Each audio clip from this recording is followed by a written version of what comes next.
welcome back, Mzansi. Always so good to be with you. Thank you for joining us no matter where you are here in this beautiful country. And speaking of us being a country, we are South Africa and we need to actually know about the things that affect us as a country. Why? Because, my friend, at the end of the day, it is only those things that are able to move us forward. And as the countdown begins to the G20 Leaders Summit, hosted in Johannesburg later this month, the world's major economies are preparing to confront big questions around growth, around debt, and even the future of global cooperation. Now, this is why these important conversations need to be had, because this G20 is made up of 19 countries plus the European Union and African Union, and it represents over 80% of global GDP, meaning what's decided there shapes what happens everywhere else. So for South Africa, the stakes are very high, especially us as the host nation, rather, and this is our chance to influence global trade and financing for development and investment into Africa's green and digital transitions, because with so much change, so many things need to be decided. So this is why this morning we're joined by economist and business strategist Llewellyn Devereaux, who's been helping South Africans make sense of global economic shifts in plain language that we can all understand and all we can come together to have proper conversations around. So everyone, let's give him a feel-good welcome, please. Llewellyn, how are you? I'm great. How are you? I'm amazing. Happy. What day is it today? Is it? It's Tuesday. Tuesday. Yes, and we choose to understand what's happening with the G20. 100%. Yes. 100%. And Llewellyn, you look like you're already at the G20, so I know you've got answers for No, me. I just had to represent. You know. Exactly. Let's make sure that we're doing the Lord's work. Amen. Amen. Hallelujah. You know what I mean? And, Exactly. And it really is the Lord's work at the end of the day, because these are things that are going to be really informing what South Africa looks like in the 100%. future, right? So I know that a lot of us are hearing, yes, G20 is happening, 22nd November. There's going to be a lot of traffic in Sandton and so many other things. Don't be in Sandton. Excuse me? Don't be in Sandton. Yes, exactly. Exactly. But this is why, Llewellyn, you know, I think that so many people are having conversations around that, but it's also important we have a conversation around what exactly is the G20. Because people are just hearing about it in passing. How can you break it down for anybody who actually does want to understand what it is? So, I mean, the G20 is just a forum, like you said, of 19 countries, the EU and the AU coming together to kind of talk to world issues that are affecting the economies, as you mentioned. Like you said, the G20 is made up of the economies or leaders of economies that run 85% of the GDP in the world. Yes. 2/3 of the population lives in the G20 countries, and 75% of the trade is done by the G20 countries. So there's a lot of conversation to be had. It happens annually. And it's the difference between that and the UN is that they're able to get to consensus and make decisions easier versus the UN, who has 150, all the countries are there and everyone's saying no to this, yes to that. Yes. So it's just for people to it's a forum for people to come together, leaders come together to discuss the world issues that are pertinent to that specific time and period. And there's many issues we have to discuss. Oh, 100%. Yes. There's too many issues right now. The world it's lit right now. It really is. It's quite lit right now. It really is. And this is why it's always so important that we have a theme for this, right? And the theme for this year is shared prosperity through resilience as well as reform. Can you talk to us about what exactly it is that really means and how, in fact, it will inform just the conversations happening there? I mean, really, just based on how they're structuring it. I mean, looking at the main themes, the solidarity, equality, and sustainability, right? So that's how they're kind of putting that title together to say, okay, cool, like we're at a place in the world right now where there's so many things happening. There's trade wars happening right now in the world. They really want to address the debt crisis that's happening in the world right now, especially in Africa.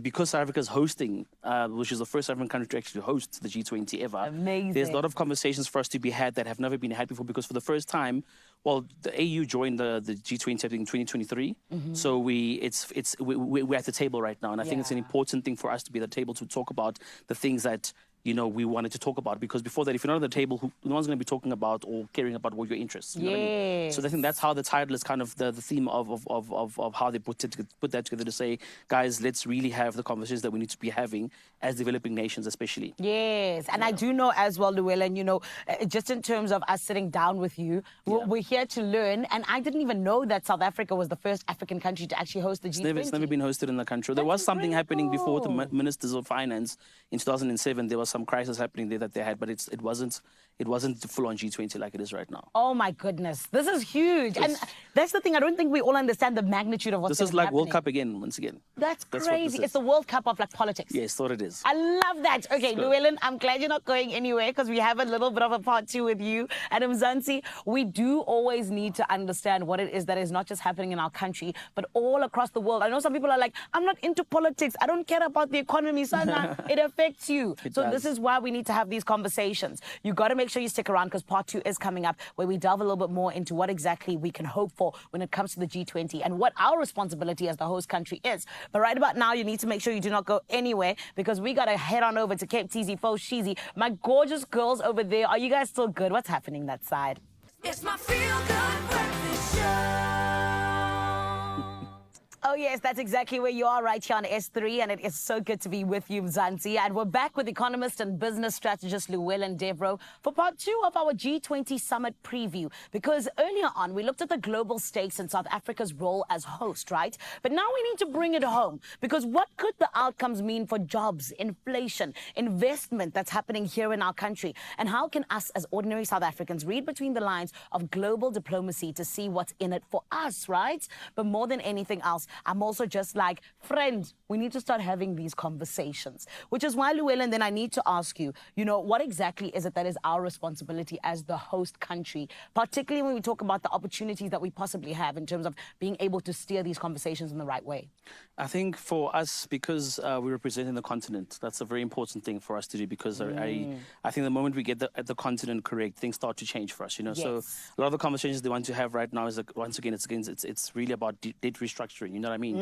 Because a lot of the countries, whatever money that they earn in GDP, they have to service the debt that they have towards the IMF, the World Bank, which is your multi-development banking institutions in the world, right? Yes. And so it's really getting those conversations together to say, okay, guys, like, we are a continent, we are here, and this is what we need, this is what we're about, and just really having the conversation. Once again, you've got to be in the room, you know what I mean? And being at the table is very important. So it's really just steering the Africa conversation, making sure that we're having those conversations with the right people in the right rooms. And I love that and structuring the deals that need to be done right now. Apologies. I love that you mentioned debt, Yeah. because I feel like, a lot of us don't actually take into account how important debt is. So can we then kind of speak about just, when we talk about it practically, with debt relief and even just getting into infrastructure funding, how could those things almost translate into what will really affect us as South Africans? I mean, as South Africans, and I can speak to the continent as well, is that if we can borrow money at a lesser interest rate, life will be much easier for us, You look at Germany, like, when they borrow, it's 0.8%. When it's America, it's 2.5%, but it's Africa, it's 9.8%. Yeah. So now imagine now having to refinance that, or not refinance, but pay back that debt from the GDP, whatever for the fiscal is. Then from there, percentage of that must go to debt. Yeah. And so you're going to development, infrastructure, healthcare, education, whatever. So I mean, our GDP to debt ratio in SA is 77%. That's so terrible. It's quite high. You know what I mean? Yes. So it's really restructuring those deals and really making sure that we can actually focus on developing in Africa, because that's what we need to do. That's what we need to achieve in our continent. You know what I mean? 100%. And help get our act together. That's really important for us to do. And speaking of getting our act together, as the young generation, we talk about a glow up, every single time. Everyone's talking about how can I glow up here or there. How can we as South Africa, just putting it in very loose terms, glow up in terms of our repositioning, our economic repositioning even? Well, firstly, it's really understanding and accepting that South Africa does have a very powerful soft power right now, right? So we have a very powerful brand. Yeah. We at I'll say the intersection between the global north and global south. Yeah. The global north economies, mean the G7, those guys are whatever they're doing, and then now the developing countries are coming into the game right now. You'll see that, for instance, the G7 countries, the contribution to global GDP is 29.9%, whereas the global south is 32.8. Yes. So now the game is kind of shifting. We have situations with Trump right now. There's wars, trade wars going on right now. But the thing is for us to accept that we are a powerful nation that has a voice at the table. Come on. And we have been shaking it around. We have been a bit messy lately. But you know what? That's what it is.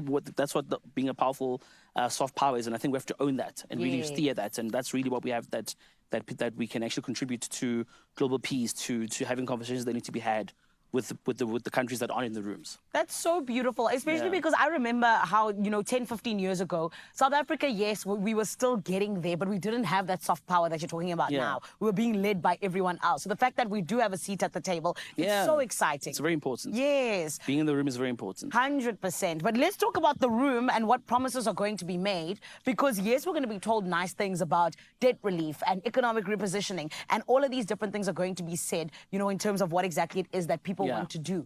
But how can we genuinely be able to see that these promises are being stuck to? As a general public, what will be the indicators of the fact that, okay, yes, actually they're sticking to their promises? Well, these kind of things, if you listen to words like this has been noted, or you know, the G20 is going to look into this, or there'll be those things, and nothing's going to happen. Yes. What you need to have someone saying this person is going to do that, and by this time.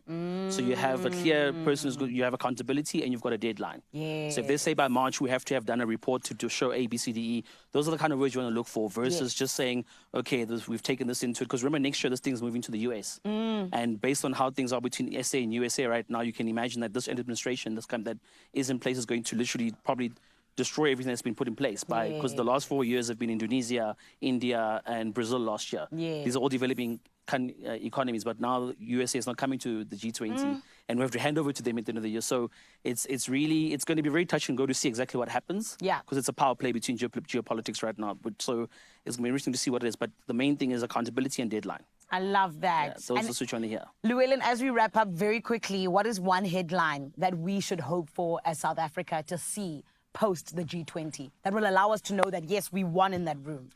I mean, for me, it would be to say, okay, cool. Personally, it will just be for the African countries to have more conversations about what it's going to take for our economies to become like serious economies, and move ourselves away from being mineral dependent to other ways of obviously generating income as economies. I think for me, it's getting Africa its act together. That's what I would like to see.